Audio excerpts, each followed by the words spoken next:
alors aujourd'hui je vous retrouve pour une toute nouvelle vidéo spéciale Saint-Valentin, évidemment, hein, il fallait que je vous en fasse une. Aujourd'hui j'ai décidé de vous faire un top 10 des romances que je dois absolument lire, ou en fait que j'ai vraiment envie de lire en ce moment, donc c'est parti. En 10e position, on retrouve le livre The Sea of Tranquility de Kadja Millet. Donc, c'est un livre qui est aussi sorti en français sous le titre Tes mots sur mes lèvres, si je ne me trompe pas. J'en ai entendu que du bien et je l'ai acheté en VO sur Book Outlet il y a quelques mois de ça. Et je dois dire qu'il faudrait vraiment que je le lise, que je découvre aussi parce que la couverture me parle tellement en plus. Donc, c'est une des romances que je voudrais vraiment lire et voir enfin ce que ça donne. En 9e position, j'ai choisi un livre que je suis même pas certaine si c'est vraiment une romance, mais j'en ai entendu parler. De ce que j'ai entendu dire, ça me semble être ça, mais je pourrais pas dire si c'est une histoire de romance ou d'amitié. Donc, prenez-le avec des pincettes celui-là, mais quand même, j'ai choisi le livre Aristote et Dante découvrent les secrets de l'univers de Benjamin Alire Sáenz. Donc voilà, hein, c'est un livre qui n'est plus à présenter non plus. Voilà, je ne sais pas exactement de quoi ça parle, c'est pour ça qu'il se retrouve ici. Le résumé en dit pas très long non plus, donc je crois qu'il y a peut-être une romance, puis peut-être que je suis totalement dans le champ aussi, puis ce livre-là a aucun but dans cette vidéo aussi, je sais pas, ben si c'est ça, tant pis, hein, mais sinon moi je le mets en 9e position. En 8e position, on retrouve le livre The Law of Moses de Amy Harmon, qui je crois qui va être publié dans la collection R courant 2016, je crois bien, il me semble que j'ai vu ça, que les droits français avaient été achetés en fait, donc je suis super contente que ça sorte aussi. Je sais pas encore si je vais le lire en anglais ou en français, mais c'est pas mal sûr que je vais le lire parce que c'est du Amy Harmon, même si j'avais pas été, bon, même si j'avais pas été subjuguée, mettons, par son autre livre qui est L'Infini plus 1, que j'avais lu, j'avais adoré, évidemment, nos... Oh! Nos faces cachées, j'allais dire nos cœurs brisés, je sais vraiment pas pourquoi. Voilà, j'avais adoré Nos faces cachées, hein, c'était vraiment un gros coup de cœur pour moi, et donc c'est sûr et certain que je vais donner une autre chance à l'auteur, même si son dernier livre, ben, c'était coup-ci coup-ça. En 7e position, j'ai mis le livre I'll Meet You There de Eder Dimitrios. Donc, c'est un livre YA contemporain. C'est une petite romance, bon, un classique, je peux dire, mais qui me donne tellement envie. Je suis vraiment plus contemporain dans son style. En passant, j'espère vraiment que vous voyez parce qu'il y a du soleil, de la lumière, beaucoup de reflets. Donc j'espère que vous voyez les couvertures. En tout cas, j'espère, hein, sinon je suis désolée.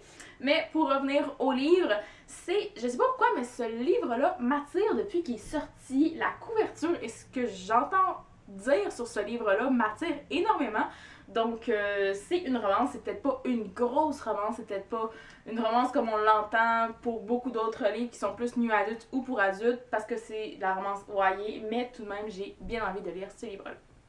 En 6e position, on retrouve le livre November 9 de Colleen Hoover, un classique. Je ne pouvais pas ne pas mettre de Colleen Hoover dans ce top 10 des romances que je dois lire. En fait, j'ai cherché les romans de Colleen Hoover que j'avais envie de lire dans ses nouvelles sorties aussi. J'ai regardé Confess, je me suis dit, je suis pas sûre et certaine, il n'y a pas des super bonnes critiques, mais celui-là a l'air meilleur en fait, donc c'est pour ça que j'ai choisi celui-là. J'aime bien la couverture aussi, ça me parle, c'est simple.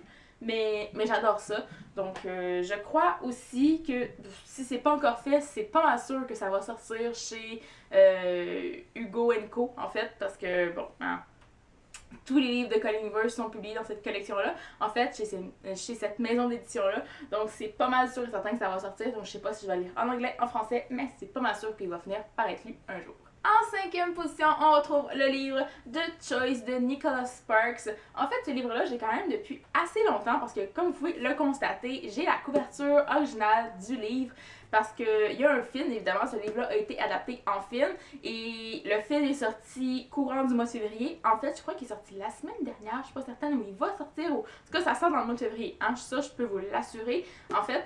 Et puis, voilà, moi, j'ai l'ancienne couverture, j'ai pas la version du film, en fait, et je me dis, ben, il serait temps que je lise ce livre-là parce que, ben, c'est une romance, hein, c'est du Nicholas Sparks, ça fait longtemps que j'en ai pas lu, en fait. Je suis en retard dans les 3 derniers films qui sont sortis, que ça a été des adaptations, j'ai du mal à parler, que ça a été des adaptations de ces livres, en fait, je les ai pas lus encore et je les ai les 3 dans ma bibliothèque.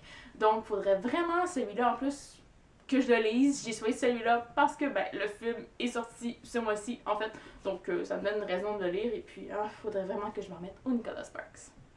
En quatrième position, on retrouve le livre Archer's Voice de Mia Sheridan, en fait, qui vient tout juste de sortir en français sous le même titre chez Hugo, en fait, dans la collection New Romance, évidemment. Donc, c'est un livre qui me fait bien envie depuis vraiment longtemps. En fait, je le vois en anglais et puis là, il vient de sortir en français. Bon, je dois avouer que la couverture française, c'est pas tout à fait ça, on s'entend.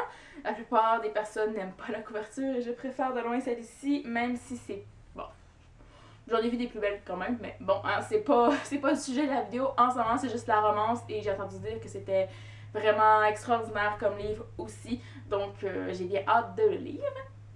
En troisième position, on retrouve le livre Until Friday Night de Abby Glines, qui est en fait le premier tome d'une de ses toutes nouvelles séries, de sa nouvelle série. En fait, c'est une série Young Adult, en fait, qui c'est pas une série New Adult comme ses précédentes séries que j'ai pu lire, mais c'est quand même une romance. J'ai entendu dire que c'était tout de même assez poignant comme histoire, que les personnages principaux vivaient des choses assez difficiles et qu'il y avait quand même une très belle romance aussi. Donc c'est pour ça que j'ai très hâte de découvrir ce livre-là.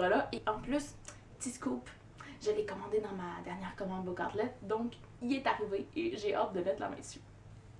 En deuxième position, on retrouve le livre Maybe Someday de Colleen Hoover. Donc celui-là, il faut vraiment que je le lise parce que je me fais presque harceler pour lire ce livre-là. Tout le monde m'en parle. Moi, je l'ai depuis presque 2 ans, je crois, dans ma palle. Je l'ai aussi en français, en fait, et puis je sais pas pourquoi, mais j'arrive pas à trouver le bon moment parce que ce que j'ai entendu dire, c'était quand même très émouvant, très poignant, choquant, je sais pas quoi dire, mais ce livre-là, pour être franche, il me fait peur.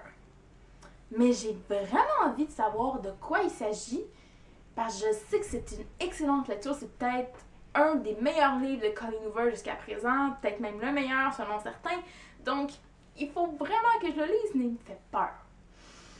Je vais vaincre ma peur un jour parce que il faut que je découvre absolument, mais jusque-là, je vais juste dire que j'ai hâte de le lire comme tous les autres livres de ce top 10.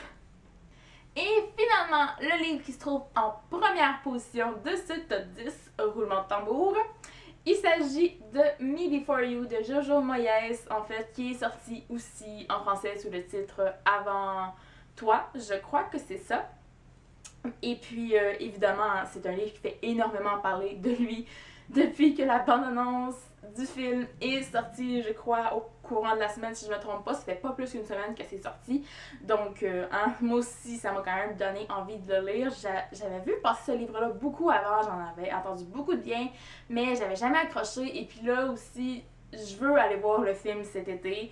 Et les 2 acteurs principaux du film, c'est 2 de mes acteurs favoris aussi, donc c'est pour ça qu'il faut que je voie le film, mais avant, évidemment, il faut que je lise le livre, donc je sais pas si je vais réussir à faire ça bientôt, pas bientôt, j'en ai aucune idée en fait, mais il faut absolument que je lise ce livre-là avant la sortie du film au mois de juin prochain, je crois bien. Et bien voilà, c'est ce qui conclut cette petite vidéo spéciale Saint-Valentin, spéciale romance avec ce top 10. C'était les 10 livres, les 10 romances que j'avais le plus envie de lire en ce moment. En tout cas, et puis dites-moi en commentaire s'il y en a dans ces livres-là que vous avez lus, qu'il faudrait que je lise en priorité, et s'il y en a que vous avez envie de lire aussi, est-ce qu'il y en a qui seraient plus propice, mettons, vraiment à la journée de la Saint-Valentin. Je sais pas, dites-moi tout ça en commentaire. Et moi, en attendant la prochaine vidéo, je vous dis à la prochaine et bonne lecture! Looks like the voice you share.